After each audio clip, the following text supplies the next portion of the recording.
Among all materials for drawing, natural charcoal evokes special feelings in me. I probably enjoy its soft glide and that rustling sound. To draw olive trees, first and foremost, we need to bend the trunk of the tree like this, smoothly transitioning into long branches. Remember, you are not commanding the form, but your hand follows the form. If you can draw the letter C, you'll manage. Now we follow a similar principle with the cypress. There will be a few more protruding branches at the top. Let's show them with these dashes. Usually, natural charcoal needs to be slightly wiped off with a napkin, then fixed with spray varnish, after which one could outline the contours. But since I'm doing this painting with an underpainting, rather than imprimatura as I usually do, I erased a bit more. However, you are free to proceed as you like. Of course, we could simply paint the trees with paints in the style of Van Gogh, but the thing is that in his paintings, each object interacts with the environment and is inseparably connected to it. So we will follow the same principle. I am confident you'll do great. For the underpainting, I used such paints as titanium white, yellow ochre, English red, but any red earthy color will do, olive green, ultramarine, and raw umber. The underpainting is the very bottom layer of paint that serves as a cushion for the subsequent layers. It should be warmer and duller than the final layers, then it will work well. Likewise, our objects can have a conditional character, being closer to a blurred spot than to an exact final form. Note that in creating the drawing, I have already studied for myself exactly how the strokes should be applied, and now I repeat them with a brush. All this creates interesting rhythms and plasticity of the painting. The brush can also be left unwiped. By the way, I use pure white spirit like Gomsol or turpentine for the first layer. Then there will be better adhesion to the canvas for the subsequent layers. At this stage, the underpainting should be somewhat generalized, also in all mixes where possible. I add umber. There's no rush, just enjoy the process. Try to relax your hand and allow it to move freely and fluidly. This is our preliminary sketch, and we can always make any changes. I decided to fill the space where our front hill is placed, and only then move on to the back one. This will give us room to maneuver and a more precise selection of color, although in this style of painting, light and shadow are more important than saturation. The hill in the background should be a bit cooler. Be confident and don't worry about the final result. We continue to get rid of the white canvas, which can be very deceptive. I already like the result, and we have only just begun. Our underpainting is ready, and we can leave it to dry, which took me just one day. Let's add cadmium yellow, quinacridone, and viridian green to the palette. For the sky and earth, we will need a flat bristle brush, a thin one for small details, and a round bristle for everything else. Such a smooth line of movement of the air mass, and look how I hold the brush, which springs against the well-stretched canvas.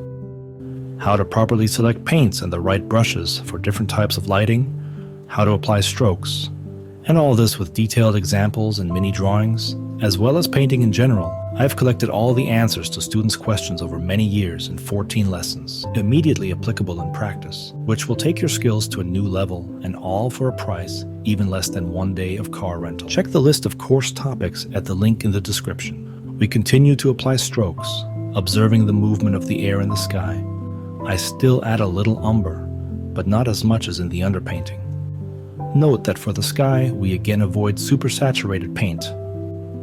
For better expressiveness, let's add a bit of viridian paint. It turns out a simple scheme. The sky is darker at the top and closer to the ground, lighter. To make our sky attractive, we need a balance between softness in the gradients and at the same time a hard enough and graphic brushstroke in the Van Gogh style. We continue to apply strokes until we like the result. Personally, I can spend a lot of time like this. I like working with wet paint, when everything is funnily smeared and there is room for accidental beauty. Here it is important not to forget to pick up thick paint on the brush and leave pleasant textured strokes that will give us a rich texture. Somewhere you can lay out a couple of strokes with a contrasting edge. An interesting point. To make the green color look more harmonious, add quinacridone to it. It's an excellent color for shadows. We observe the movement of the strokes according to the scheme we already know. This creates the rhythm and movement we need in the images we are painting. Pay attention to how interestingly the underpainting shines through the strokes. I really like this effect. And what inspires you? Write in the comments. Having finished one shadow color, we create another shadow shade. Such an approach endows our painting with richness and artistic expressiveness. In both shadow and light, there are numerous shades that play off each other.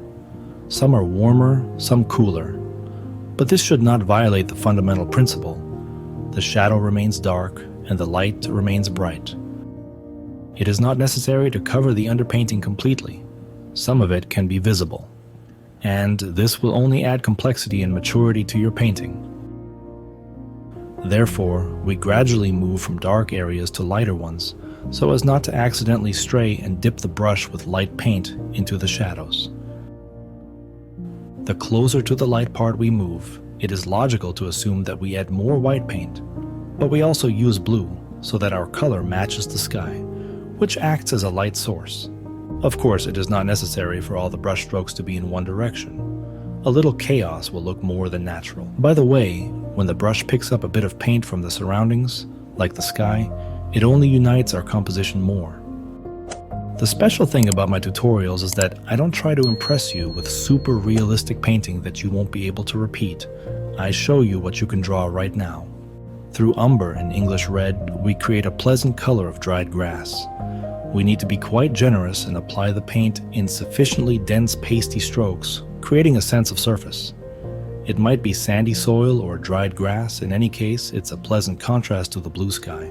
If you are also painting an imaginary landscape, then visually imagine in your mind how exactly the surface of the earth bends, as if it were the surface of the ocean frozen in a moment, where the hills are waves, and the ripples on the water are the unevenness of the ground. Don't forget to pick up more paint, and unlike the sky, there's no need to apply the same stroke over and over to the same place. It will be much easier to return to this spot later and correct it if, of course, over time you realize that nothing needs to be corrected and you have done well. And again, we increase the number of shades by adding a little red, a little olive color to the main color. Also, for better interaction with the sky, we will add such strokes last, where we added gray-blue to our main surface color. Now this hill looks very tangible and draws attention. Let's do a similar procedure with the surface in the background. Closer to us, this surface will be darker, and the further it moves away from us, the lighter and cooler it will be. This will give a sense of depth and perspective. Of course, we follow the idea of hilliness and at the same time the fluidity of strokes in some direction. You also need to learn how to vary your brush pressure. This is a basic thing that is taught in the very first classes at art school, of course, if you have a good teacher. By the way, there will be a link in the upper right corner when I release a video about the types of bad teachers and how to avoid them. We mixed two terracotta colors, dark and light. Now it's time to refine the tree trunks. With a thin brush, constantly bending the line and changing the color, we twist the trees to convey the character of their shape. Of course, in reality, olive trees have a slightly different color, but painting is valuable for having artistic interpretation and vision. So if you make the trees purple or some other color, I will be the one to support you. Of course, we need to let the viewer understand that the tree trunk goes deep into the crown and disappears somewhere in its depths. We also refine the tree roots with dark paint and light and relaxed movements. Painting is the best art therapy.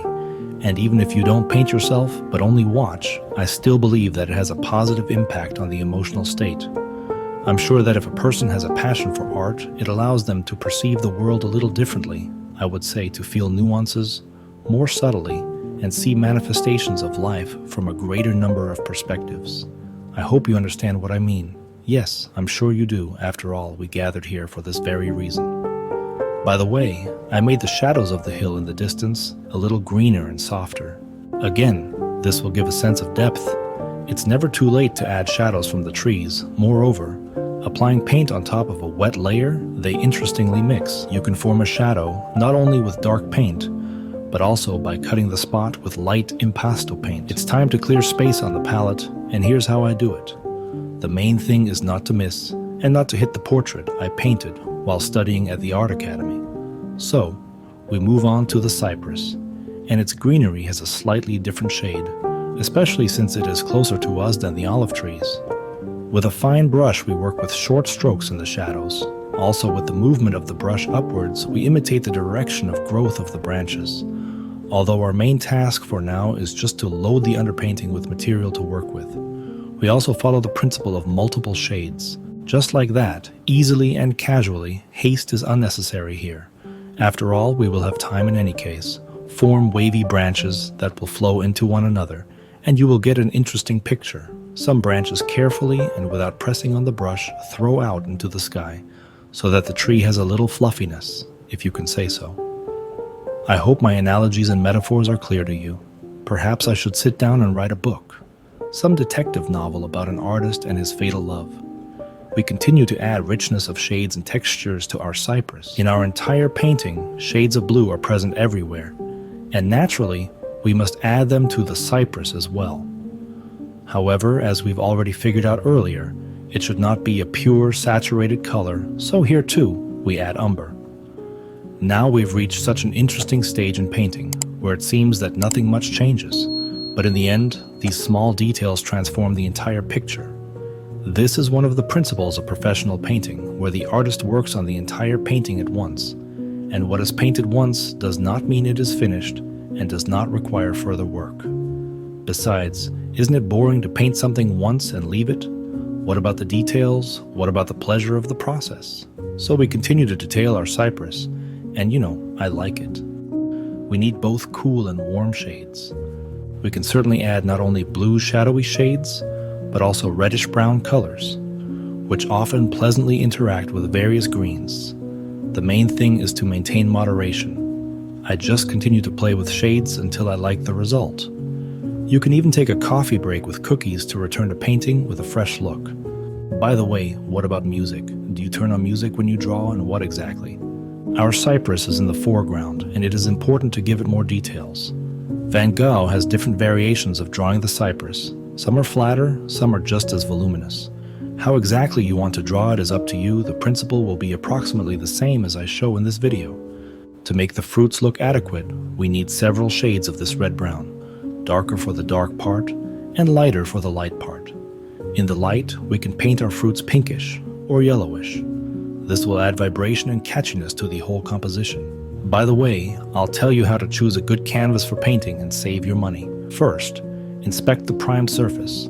There should be no points, grains of sand, bubbles, cracks, and exfoliations on it. Then put the canvas on a flat surface. The distance from the corner of the canvas to the surface should not exceed 5mm or 1/12 inch, maximum 1/6 inch. Also, check the tension of the canvas. Press with your finger. The canvas should restore a smooth, elastic surface in less than a minute. Study the design of the stretcher. It should be modular, made of solid, smoothly sanded wood, with a border of at least 3mm or 1/12 inch. Conduct a primer test with thinner and water. Neither water nor thinner should seep through the primer. Was this helpful? This is only a small part. Check the list of course topics at the link in the description.